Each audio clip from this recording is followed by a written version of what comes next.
الحج اشہر معلومات، حج کے مہینے ہیں جو معلوم ہیں، یعنی جو بھی پہلے سے عرب میں رواج چلا آ رہا تھا اس کی توثیق ہو گئی کہ واقعتاً یہ اللہ تعالیٰ ہی کی طرف سے۔ تو حج کے کا جہاں تک ٹائمنگ کا تعلق ہے، مواقیت کا تعلق ہے، وہ گویا کہ اللہ تعالیٰ کی طرف سے توثیق فرما دی گئی۔ فمن فرض فیہن الحج، تو جو کوئی بھی اپنے اوپر لازم کر لے ان مہینوں میں حج کو، لازم کر لے سے مراد نیت پختہ کر لے، اور نیت پختہ کرنے کی علامت احرام باندھ لے۔ فمن فرض فیہن الحج، تو حج کے لیے جو اپنے اوپر لازم کر لے، فلا رفث ولا فسوق ولا جدال فی الحج، تو احرام کی حالت میں یہاں لفظ حج آیا ہے، ان میں سے پہلی قید جو ہے فلا رفث، تو کوئی شہوت کی بات نہیں ہونی چاہیے۔ میاں بیوی بھی ساتھ حج کر رہے ہیں تو احرام کی حالت میں وہی قید ہے کہ جو اعتکاف کی حالت میں ہے۔ باقی یہ کہ فسوق اور جدال، اللہ کی نافرمانی یا باہم جھگڑنا، اس لیے کہ بہت بڑی تعداد میں لوگوں کا اجتماع ہوتا ہے، سفر میں بھی لوگ ساتھ ہوتے ہیں، تو لوگوں کے غصوں کے پارے جلدی چڑھ جاتے ہیں، اس میں خاص طور پر روکا گیا کہ یہ ہے کہ اس میں امن ہو اور سکون ہو۔ اور آج بھی واقعہ یہ ہے کہ دنیا میں معجزات میں سے ہے یہ، اتنی بڑی تعداد میں لوگوں کا جمع ہونا، اور وہاں امن رہتا ہے، وہاں وہ جنگ و جدال اور جھگڑا اور فساد وغیرہ قطع نظر نہیں آتا۔ یا تو یہ کہ پچھلے دنوں میں کچھ سیاسی اعتبار سے کوئی مہمیں اٹھائی گئی ہیں، یا یہ کہ کچھ چور اچکوں نے بھی جانا شروع کر دیا ہے وہاں پر، لیکن جھگڑا اور جو گالم گلوچ کی نوبت ہم نے اپنے آنکھوں سے نہیں دیکھی، بلکہ 5-6 مرتبہ حج کی سعادت حاصل ہوئی ہے۔ فلا رفث ولا فسوق ولا جدال فی الحج وما تفعلوا من خیر یعلمہ اللہ، اور جو خیر بھی تم اس کے دوران کرو گے اللہ کے وہ علم میں ہوگا۔ نوافل پڑھ رہے ہو، اضافی طواف کر رہے ہو، کوئی اور بھی جو کام کر رہے ہو، تو اس میں کسی اور کو دکھانے کی ضرورت نہیں ہے، اپنے خاموشی کے ساتھ انسان وہ اپنی جو بھی نیکی مزید کما سکے کمائے، جو بھی مناسک حج ہیں ان پر مستزاد۔ وَتَزَوَّدُوا فَإِنَّ خَيْرَ الزَّادِ التَّقْوَىٰ، اور سفر کے لیے زاد راہ ساتھ لے لیا کرو، اور بہترین زاد راہ تقویٰ ہے۔ اب اس آیت کے 2 معنی لیے گئے ہیں، ایک تو یہ کہ بہترین زاد راہ تقویٰ ہے، یعنی سفر میں آپ نے زاد راہ خرچ کی شکل میں تو لے لیا، تقویٰ ہے نہیں، تو پھر کیا ہوگا؟ وہ تو صرف پیسہ خرچ کرنے کے لیے اچھا احرام لے لیں گے، اچھی جگہ لے لیں گے قیام کی، تو تقویٰ اگر نہیں ہے تو وہ حج ہی نہیں ہوگا۔ لیکن اس کا ایک دوسرا مفہوم جو ہے وہ بھی بہت اہم ہے کہ اگر انسان خود اپنا زاد راہ ساتھ نہ لے تو پھر وہاں مانگنا پڑتا ہے، تو تقویٰ سے مراد یہاں ہے سوال سے بچنا۔ بہتر یہ ہے کہ زاد راہ لے کر چلو، اور یہ کہ اس کے لیے تمہیں کسی کے سامنے سائل نہ بننا پڑے۔ اگر تم صاحب استطاعت نہیں ہو تو حج تم پر فرض ہی نہیں ہے۔ خام خواہ کو ایک شے جو تم پر فرض نہیں ہے اس کے لیے وہاں جا کر بھیک مانگنا، یا یہاں سے بھیک مانگ کر یا چندہ لے کر جانا، یہ تو قطعاً غلط حرکت ہے۔ وَتَزَوَّدُوا فَإِنَّ خَيْرَ الزَّادِ التَّقْوَىٰ وَاتَّقُونِ يَا أُولِي الْأَلْبَابِ، اور یقیناً میرا ہی تقویٰ کرو، مجھی سے ڈرو اے ہوش مندو۔ لَيْسَ عَلَيْكُمْ جُنَاحٌ أَن تَبْتَغُوا فَضْلًا مِّن رَّبِّكُمْ، اس میں تم پر کوئی حرج نہیں ہے، کوئی گناہ نہیں ہے کہ تم حج کے سفر کے دوران اپنے رب کا فضل بھی تلاش کرو۔ آدمی ہندوستان سے پاکستان سے جا رہا ہے، اسے اچھی اجناس لے جائے تجارت کے لیے، جو وہاں پر بیچ کر کچھ نفع حاصل کر لے، تو یہ تقویٰ کے منافی نہیں ہے۔ اگر وہاں پر کوئی کاروبار کر سکو کرو۔ فَإِذَا أَفَضْتُم مِّنْ عَرَفَاتٍ، تو پھر جب تم عرفات سے واپس لوٹو، اس لیے کہ اصل حج جو ہے وہ عرفہ ہے، الحج العرفہ۔ حج کے بقیہ تمام مناسک رہ جائیں، صرف عرفہ میں شمولیت ہو جائے، قیام عرفہ میں تو حج ہو گیا۔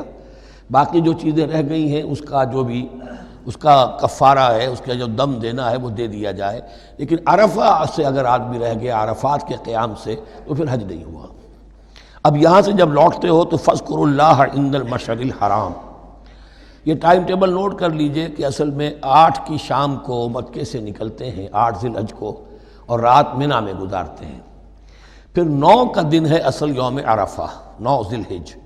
صبح کو نکلتے ہیں، قافلے چلتے ہیں، اور کہیں دوپہر تک، اور دوپہر سے بھی ہو سکتا ہے تاخیر ہو جائے، لیکن کوشش ہوتی ہے کہ ظہر سے پہلے پہنچ جایا جائے، لیکن ظہر اور عصر دونوں ملا کر پڑھ لی جائیں عرفات میں داخل ہونے سے پہلے۔ اس لیے جو مسجد ہے عرفات کے میدان سے ملحق وہ عرفے کے اندر شامل نہیں ہے، وہ اس کی حدود سے باہر ہے۔ تو اصلی اس کا افضل یہی ہے کہ ظہر اور عصر ملا کر وہاں پڑھی جائیں، اور اس کے بعد سے غروب آفتاب تک قیام ہے، وہ عرفات کا قیام ہے، اس میں کوئی نماز نہیں، یعنی جو روایتی جو عبادت ہے اس کے سب دروازے بند۔ اب تو اگر دعا کی آپ کے اندر ایک روح پیدا ہو چکی ہے، اپنے رب سے ہم کلام ہو سکتے ہیں، اور آپ کو حلاوت مناجات حاصل ہو گئی ہے، تو دعا مانگتے رہیے، بس یہی ہے دعا۔ قیام عرفہ جو ہے کھڑے ہو کر بیٹھے ہوئے جس طرح بھی ہو اللہ سے مناجات کرو، یا پھر یہ کہ اگر اس میں کبھی ہو جائے کسی وجہ سے تو آدمی تلاوت کرے، لیکن یہ کہ عام نماز نہیں۔ فَإِذَا أَفَضْتُم مِّنْ عَرَفَاتٍ فاذكروا اللَّهَ عِندَ الْمَشْعَرِ الْحَرَامِ، یہ مزدلفہ کا قیام ہے، 9 کی شام کو مغرب کی نماز کا وقت ہو چکنے کے بعد وہاں سے روانگی ہے، لیکن وہاں مغرب کی نماز پڑھنے کی اجازت نہیں ہے۔ اب جاؤ اور مغرب اور عشاء دونوں جمع کرو اس میں مشعر حرام یعنی مزدلفہ میں۔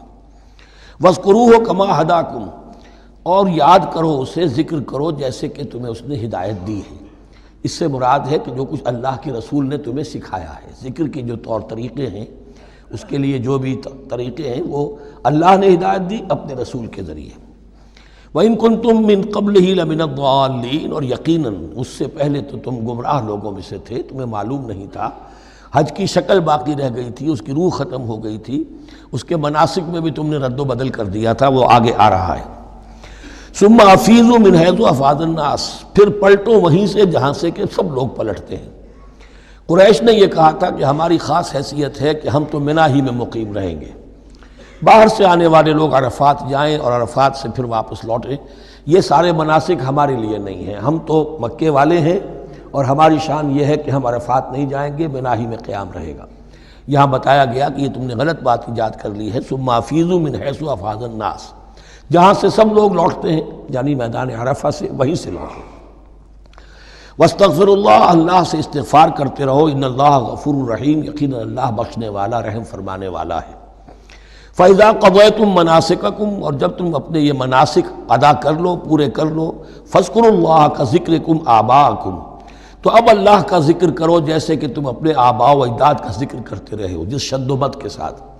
وہاں یہ ہو گیا تھا کہ پھر بنا میں جب یہ ٹھہرتے تھے تو اپنے آباء و اجداد کے قصیدے بیان کیے جا رہے ہیں، جیسے ہمارے ہاں ہوتا ہے، جو دیہاتی لوگ ہوتے ہیں، راجپوت لوگ ہوتے ہیں، ان کے میراثی ہوتے ہیں، اسی طرح وہاں شعراء ہوتے تھے قبائل کے، وہ ان قبیلوں کی مدح بیان کرتے تھے، ان کے بڑے بزرگوں کی، اسلاف کی جو ہے عظمت بیان کرتے تھے۔ اللہ کا ذکر ختم ہو چکا تھا، فرمایا جس شد و مد کے ساتھ تم اپنے آباء و اجداد کا ذکر کرتے رہے، اب اسی شد و مد کے ساتھ، بلکہ او اشد ذکرہ، بلکہ اس سے بھی زیادہ شد و مد کے ساتھ اب اللہ کا ذکر کرو۔ فَمِنَ النَّاسِ مَن يَقُولُ رَبَّنَا آتِنَا فِي الدُّنْيَا وَمَا لَهُ فِي الْآخِرَةِ مِنْ خَلَاقٍ، لوگوں میں سے وہ بھی ہیں جو یہی کہتے رہتے ہیں رب ہمیں دے دے دنیا ہی میں، ایسے لوگوں کے لیے آخرت میں کوئی حصہ نہیں ہے۔ یعنی وہاں پہنچ کر بھی ساری دعائیں ان کی دنیاوی چیزوں کے لیے ہیں، مال کے لیے، اولاد کے لیے، ترقی کے لیے، اور دنیا کی جو بھی چیزیں ہیں، اپنی کوئی مشکلات ہیں ان کے رفع کرنے کے لیے، چونکہ ان کے دلوں میں دنیا بسی ہوئی ہے۔ اشربوا فی قلوبہم الدنیا، ان کے دلوں میں جیسے بنی اسرائیل کے دلوں میں بچڑے کا تقدس ملا دیا گیا تھا اور محبت، اسی طرح ہمارے دلوں میں دنیا کی محبت ہے، تو وہاں جا کر بھی دنیا ہی کی دعائیں ہیں۔ فَمِنَ النَّاسِ مَن يَقُولُ رَبَّنَا آتِنَا فِي الدُّنْيَا وَمَا لَهُ فِي الْآخِرَةِ مِنْ خَلَاقٍ، ظاہر بات ہے ایسے لوگوں کے لیے پھر آخرت میں کوئی حصہ نہیں ہے۔ وَمِنْهُم مَن يَقُولُ، اور ان میں سے وہ بھی ہیں جو یہ کہتے ہیں ربنا آتنا فی الدنیا حسنۃ وفی الآخرۃ حسنۃ وقنا عذاب النار، پروردگار ہمیں اس دنیا میں بھی خیر عطا فرما اور آخرت کا بھی خیر عطا فرما اور ہمیں بچا لے آگ کے عذاب سے۔ اب دنیا کا خیر جو ہے سب سے بڑا وہ ایمان ہے، ہدایت ہے۔ دنیا کا کوئی خیر نہیں ہے جب تک کہ اس کے ساتھ ہدایت اور ایمان نہ ہو۔ تو سب سے پہلے انسان ایمان طلب کرے، پھر اس کے ساتھ اللہ تعالیٰ دنیا میں کشادگی دے دے، رزق میں بھی کشائش دے دے تو ٹھیک ہے، کوئی بری بات نہیں، اچھی بات ہے۔ لیکن یہ کہ اصل شے کیا ہے؟ ایمان اور استقامت۔ اولئک لہم نصیب مما کسبوا، یہاں یہ لفظ بہت اہم ہے، ان کے لیے حصہ ہوگا اس میں سے جو انہوں نے کمایا۔ محض یہ دعا کرنے سے، یہ دعا جو ہے یہ کافی نہیں ہو جائے گی۔ اول تو یہ نوٹ کر لیجئے، یہی وہ دعا ہے جو یعنی رکن یمانی سے لے کر جو بھی ہر چکر ہوتا ہے اس کا طواف کا، تو رکن یمانی سے لے کر حجر اسود تک کا جو دورہ ہے، اس میں یہ دعا مانگی جاتی ہے، ربنا آتنا فی الدنیا حسنۃ وفی الآخرۃ حسنۃ وقنا عذاب النار اولئک لہم نصیب مما کسبوا، ان کے لیے حصہ ہے اس میں سے جو انہوں نے کمایا۔ اچھا، اس میں سے جو انہوں نے کمایا، اس میں سے کہ وہ تو سارا ملنا چاہیے، لیکن بندے کو ڈرتا رہنا چاہیے کہ ممکن ہے اس میں سے کسی مسئلے میں میری نیت میں کوئی فساد آ گیا ہو، ممکن ہے اس میں سے میرے کسی عمل کے اندر کوئی کمی رہ گئی ہو، کوئی کوتاہی رہ گئی ہو۔ اس لیے یہ نہ سمجھ لے کہ جو بھی کچھ کیا ہے اس کا اجر لازماً ملے گا، مما کسبوا، جو انہوں نے کمایا ہے اس میں خلوص ہے، اس میں بے رعائی ہے،